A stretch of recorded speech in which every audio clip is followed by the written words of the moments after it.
Hola todos, how we doing? This is our video this week for the co-creation of value, the articles. Now I know what you're all thinking. You're thinking, Dr. Dano, this is where we should have started this semester at. This is the module where we should have began the entire semester at. And I debate with myself all the time whether I should start the semester with this set of readings, or at least this topic area. It's sort of like those movies that you see the ending at the beginning of the movie, and then the rest of the movie kind of tells you how you got to that ending. I debate with myself whether I should, and every year I come back to saying, no.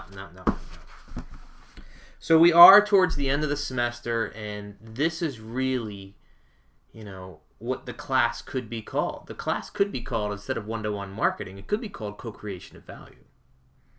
It really could. So I am going to go slightly out of order vis-a-vis the articles that we had here. The first one I'm going to do is the January-February 2000 Prahalad and Ramaswamy article, The Co-opting Customer Experience. Now, this idea of co-creation of value really was popularized with Prahalad and Ramaswamy. And this is the article that led to the book here that we have up on the screen. This is an excellent book. At the same time, there's a couple other times where there's an HBR article with the same two authors and with a 2004 date on it, and I think it is called The Future of Competition. That is really a 10-page version of the entire book. So if you don't want to buy the book, just go in the Harvard Business Review, type in Prahalad, pull the other article, and you're set. I like this article because in this article, they weren't quite there with the co-creation of value. They were getting there. The second article doesn't offer that much more other than a diagram, which I'm going to show you in a minute. So one of the things that I love about this article is this provides more of a background than a context. And you guys know I love charts, so I'm on page 80, and the evolution and transformation of customers. And we really have this, time frame, early 70s, 80s, late 80s, 90s, 90s, 2000 and beyond. We have, up through the late 90s, customers as a passive audience. And then finally, beyond 2000, customers of active players. I mean, as you can figure, in the late 90s is when we got the internet. And in the late 90s is when we started culturally doing the proactive, non-passive things that we're doing now. We've had more information than we've ever had before. With more information, you tend to do more. I think one of the other things you should notice on the same chart on page 80 is this timeline also mirrors many of the other topic areas that we've talked about this semester. I mean, think about when all the satisfaction research was happening in the late 80s and in the early 90s. When we were talking about transactions with individual customers, this whole TQM movement, all these movements tend to have various little elements with it. And then in the late 90s, we're talking about lifelong bonds with individual customers. The late 90s is when we started getting into loyalty, not satisfaction, and when we started doing much more heavy-duty CRM, right? And then we have active customers of active players. That's 200 and beyond. Web 1.0 died around 2000, 2001. 2002 on has been our Web 2.0, which has really been the rise of the crowd. So this timeline is perfect. Absolutely perfect. I also like the chart that's on the top of page 82, where we're shifting the locus of core competencies. It used to be the company, and now we're moving over to the enhanced network. And value added by managers, but we see more that value is being managed instead of directed It's more like the managers are providing a framework for consumers to be able to make their own value, whether in a B2B or B2C context. One other thing I wanted to point out in this article on page 84, it says managing the personalized experience. It's not an accident that we had an entire experience module this semester. If we're talking about co-creation of value, one of the things that's going to be compelling for people to spend the time and effort to create value is it better be an awesome experience. Because if it's not experiential in nature, a la the Pine articles that we talked about earlier in the semester, consumers are not going to do it. Okay, very good. Article number 1. Now to that diagram that I wanted to talk to you about. I pulled this leadership styles in a social media world, and I pulled up a presentation. This is from my webpage, Leadership Styles in a Social Media World. You can search for it. Down here, there's the PowerPoint. There's an audio clip. And here in the back end of the presentation is the slide from the Prahalad and Ramaswamy 2004 book, The Future of Competition, Co-Creating Unique Value with Customers. This is the money diagram, where we have the firm, instead of just being all top-down, the firm is co-creating with the customer. And this happens in the marketplace. I love this diagram. Mentally, this thing is burned in the inside of my forehead. Okay? I'm just going to keep this up for now because this is the overall theme for the class, and this is really the book that was the watershed moment. The next article I'm going to do is the Ramaswamy and the Gouliart article, which is October 2010, Building the Co-Creative Enterprise. Now, if you're wondering where Prahalad went, I'm sad to say that he passed away a few years ago. And I have a feeling that Ramaswamy was a co-author of his, but this was really Prahalad's thought area. And Francis here may have collaborated with Ramaswamy, but it sure looks like Francis is the one that's carrying the torch for this co-creation of value thing going forward. And if you notice in the next article, it's Francis again. Community-powered problem solving. And Ramaswamy's written other stuff, but I think he stepped away from the co-creation of value thing a little bit. Just a little backstory. So in this 2010 Building the Co-Creative Enterprise article, this was pretty cool. I like the again, I like diagrams. I'm on page 102. I'm really a big fan of the co-creation approach to the design. We have 1, 2, 3, and 4. These guys are at least, granted, Francis is a consultant. So he's out there going to firms trying to come up with not just talking about the topic of co-creation, but really outlining how a firm should do it. Let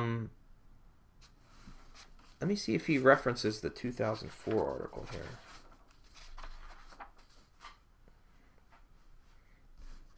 I do like on the top of page 103, there's the idea in brief, a little quick definition. All right. Finally, we get to page 104, and this is what I really are a fan of, the 4 principles of co-creation. Ready? Stakeholders, this is number 1. Stakeholders won't wholeheartedly participate in customer co-creation unless it produces value for them. It's the what's in it for them. If there's nothing in it for them, they're not going to be interested. Number 2, the best way to co-create value is to focus on the experience for all stakeholders. Once again, we have this experiential component that we've talked about. Experiences are more rewarding. They build identity more. All those things that we talked about earlier. I also like, in the middle of page 104, the central traditional strategy versus co-creation strategy. Very good. Number 3, stakeholders must be able to interact directly with one another. Now, this used to be a big pain in the butt, but now that we have social networks, no big deal. Finally, companies should provide the platforms that allow stakeholders to interact and share their experiences. So we have the companies that are sort of like the shepherds of this movement, but they don't really direct it, but they provide the platforms. Let's see if there's anything else in here. Yeah, okay. Last thing on page 109. In this column over here, we have the articles themselves. Co-opting customer experience, the 2000 article. Oh, sorry about that. And that was the one we just went through. Then there's the 2000 article. And then there's another one by these authors, The Power to Co-Create and Build Them. Oh, that's a book. Sorry. Chances are you don't need to read the book because you just read this article, which is usually a shortened version of the book. Okay? Very good. Article 3, Community-Powered Problem Solving. This is a new article for this time. Never used this article before in the class, and I got a few nuggets out of it myself. Again, we are referencing the 2010 HBR article on page 172.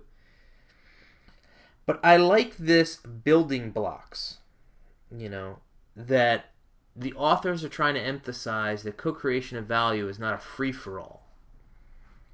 We're talking about a community of individuals with a platform, that interactions, that are experiences, and what value, Look at the quote on the bottom of this page. This is a fantastic quote. Big type. You cannot map out all the full structure of a co-creation system at the start. You must put it together gradually, like a jigsaw puzzle. I love that jigsaw puzzle metaphor. I'm on page 74. I'm a big fan of who's co-creating. Here's some very good examples. I'm sure you guys have questions that'll say which companies are doing this kind of thing, and I'm going to just point to page 74.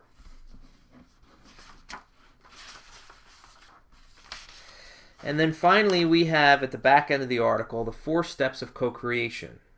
We have identify a large problem. You develop hypotheses, step 2. Step 3, we conduct some experiments. Step 4 is the feedback loop.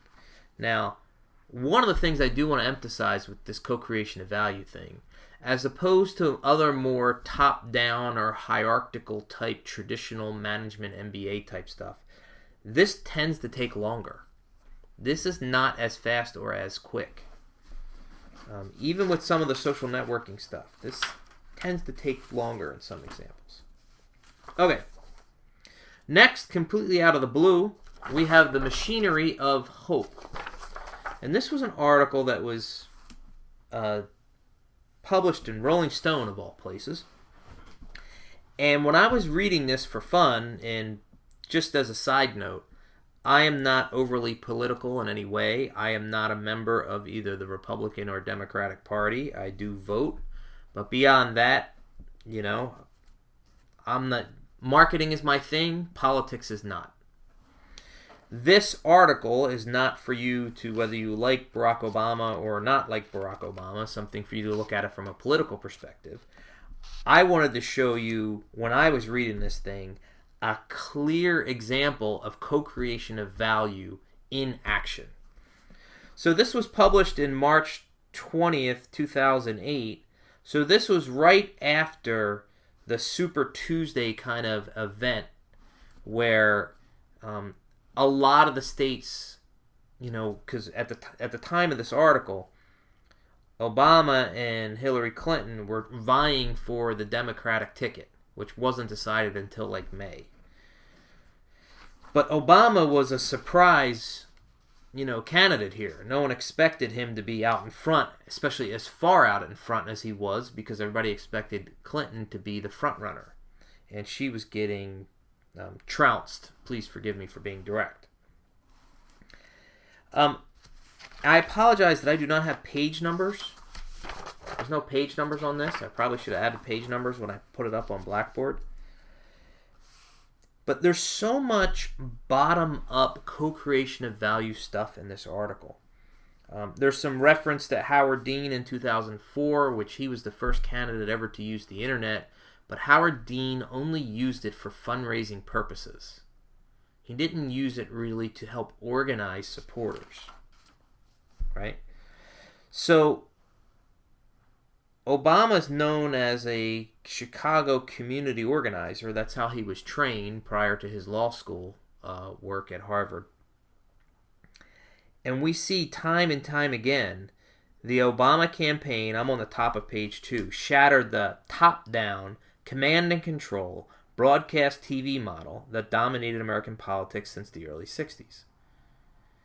You know, if he's going to do a co-creation strategy, the co-creation strategy can't be top-down and command and control.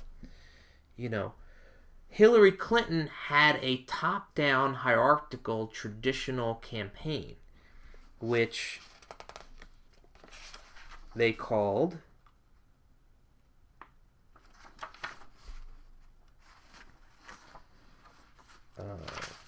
I like the tarmac to tarmac. There's a quote in here somewhere. It says tarmac to tarmac. I'll find it. They noticed you saw a lot of these individual areas. They were giving them lots of freedom. They say, this is your campaign. You're going to be taking people to the polls. They empowered them. And by having this grassroots effort that was coordinated through the social networking effort, they were able to get grassroots and get, in marketplaces where Hillary Clinton didn't even have a field office set up yet. Obama didn't need a field office, and Obama didn't need paid supporters because he did this bottom-up ethos, which is really co-creation of value.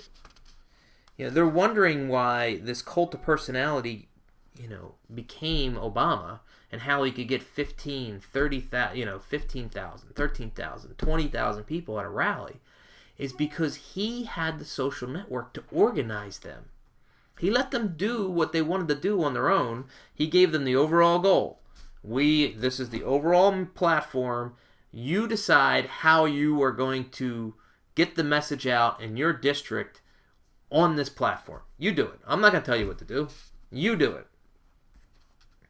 And he didn't have to pay these people. They were not paid staffers. They were complete volunteers. It might have been the largest volunteer network ever done in a presidential campaign. The funny thing is, again, I'm not into politics. He did this in 2008, and what do you think he did in 2012? The exact same thing. Even better. And he won again. About halfway through the article, they're talking about, with the help of one of the founders of Facebook, okay? And his name is Joe Raspars, or something along the lines. This guy was actually living in Boston. He was right over in Cambridge on the other side of the bridge. And his company name is called Blue Steel. Tends to be blue for Democratic, and steel, I don't know why he picked steel. But he does all this social networking, political campaigning for the entire Democratic Party now, basically. So throughout this article, I hope that you saw a lot of the, theory Y, bottom-up, co-creation of value type thing, and that's kind of how Obama got elected. He did it through co-creation of value.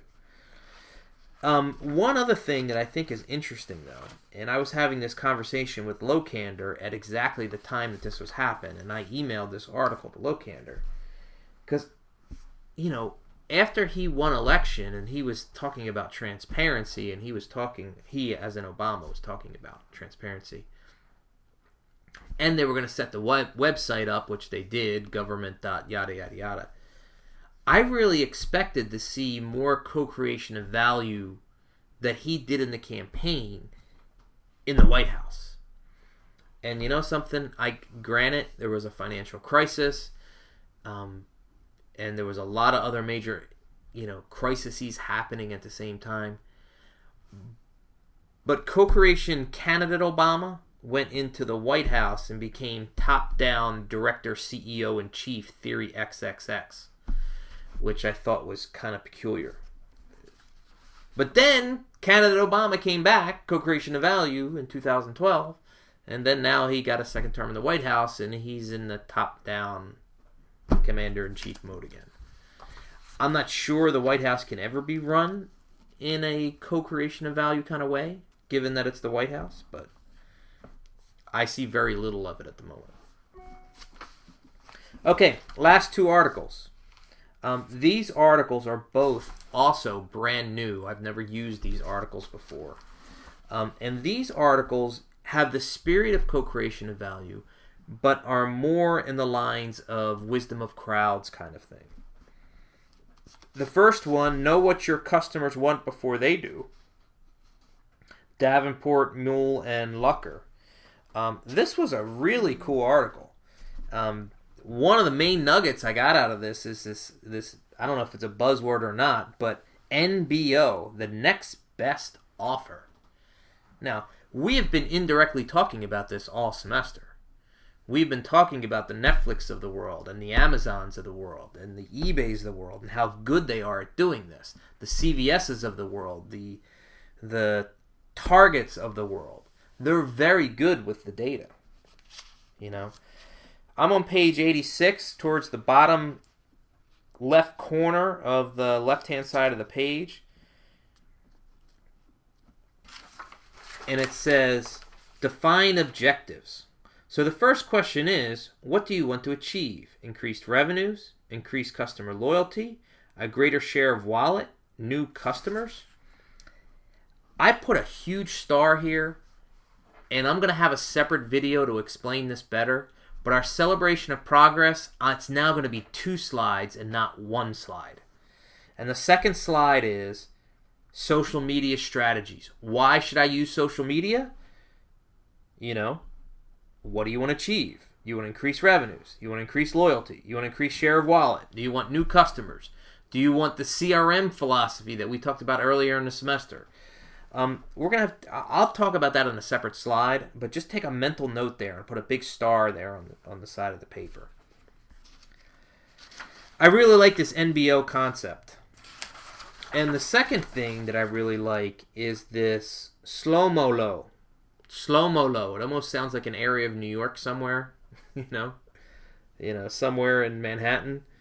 Slow-mo low. I've never heard this term before prior to looking into this article.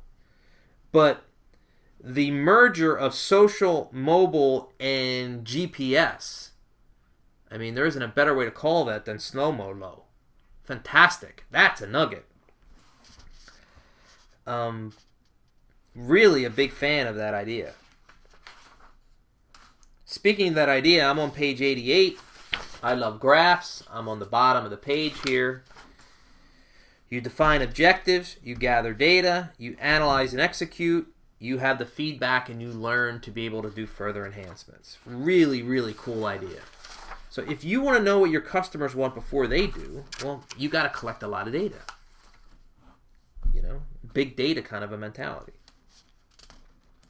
I'm on page 90. I'm on the right-hand column about halfway through, and they start talking about CVS. CVS is one of our poster child companies.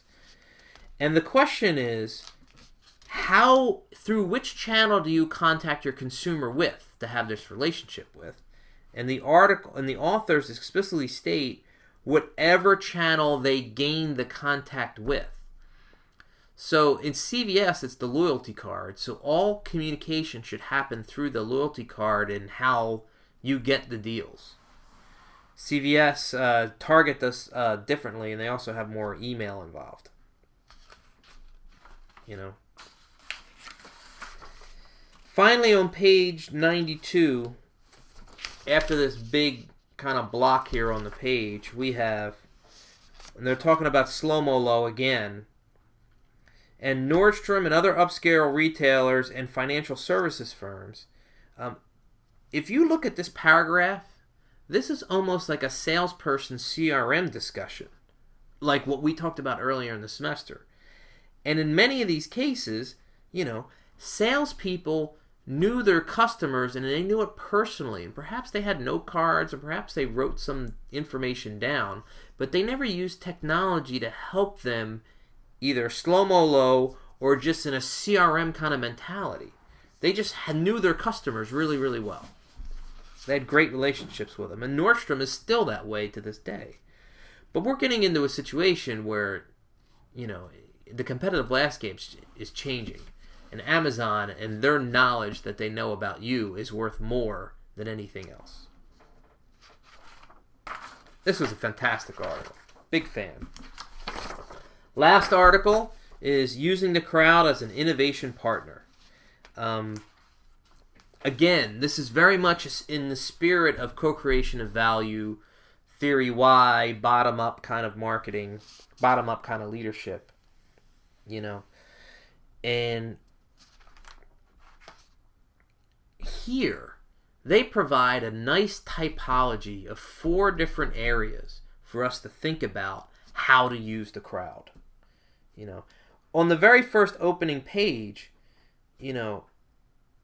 I really like the reasoning here, and this is what I often talk to when I do consulting, when I talk to firms. Look, culturally speaking, we have an entire generation that grew up in the Web 2.0 world. And they're used to participating in co-creating in value. That's what they do. And the very last, right before the Beyond Make or Buy, it says, crowds are moving into the mainstream. And even if you don't want to take advantage of them, your competitors surely will. It's the non-market-oriented firms that are going to get caught. Because the market-oriented firms who are constantly looking at competition and changes in consumer behavior, who finds out the changes in consumer behavior faster than the firms that are co-creating unique value with their customers?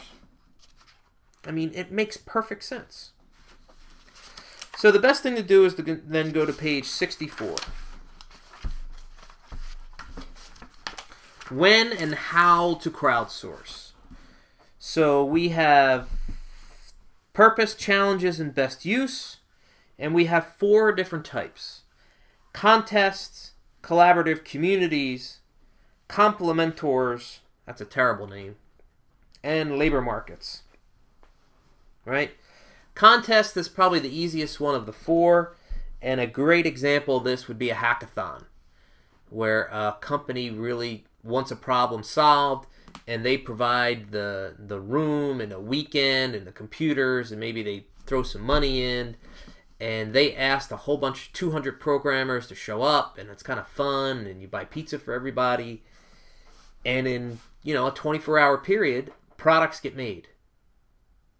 It's called a hackathon. You could Google hackathon. There's probably one happening every weekend for the entire year in 2013. Collaborative communities. The Wikipedia is a fantastic example of a collaborative community. But the article also talked about Linux. And Linux is a very, very good example. And one of the interesting things that the article didn't talk about with regards to IBM is supporting Linux because they really thought that this is one of the best, software bases to come from.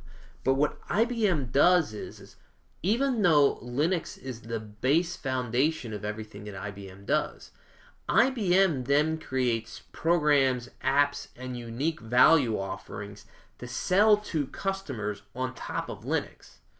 So IBM doesn't monetize on Linux. Linux is free open source, and they support the movement like $1 billion support the movement kind of thing.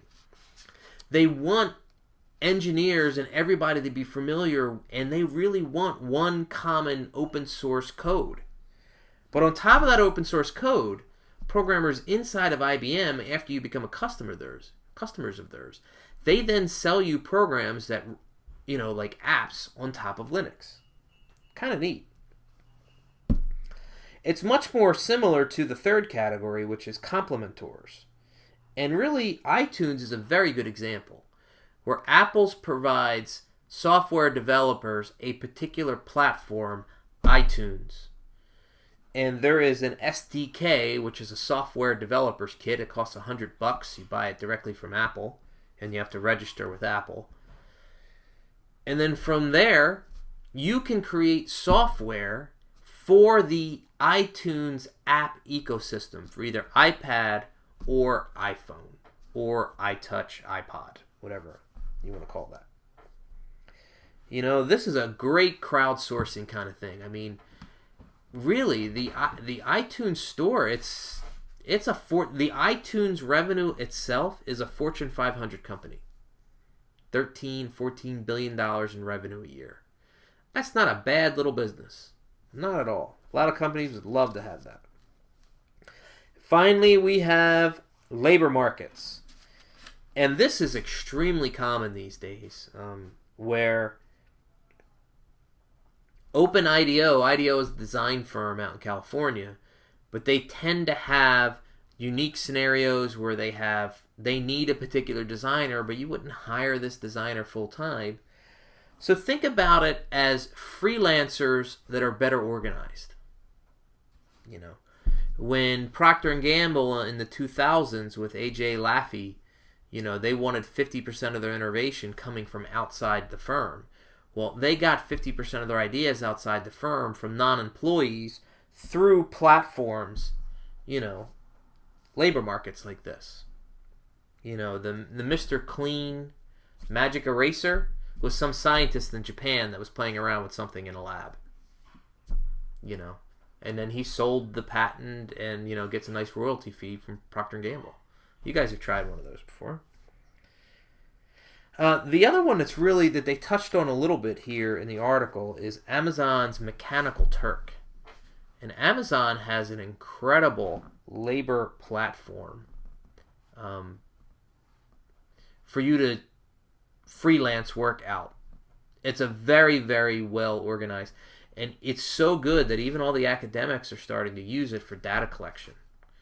You know, my co-authors and I in another paper that we're working on, we used MTurk, and that's what we call it. We call it MTurk, Mechanical Turk.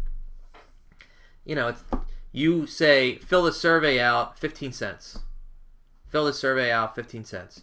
And, you know, people will spend the 5 minutes to fill it out, and they'll get their 15 cents. And they'll fill out, you know, 5 or 10 surveys a day, and, you know, you get some extra spending money for the week. It's very, very well organized. This is a great chart, very nugget-worthy on page 64. And I think that's all the big nuggets that I had for the articles here. I love this topic area. I think this is very unique in strategy. I think this fits extremely well with all the other topic areas we talked about this semester. And I do not think, you know, you can co-create value unless you are market-oriented. I thank you for your time. I thank you for your energy. I'm going to start working on our other videos.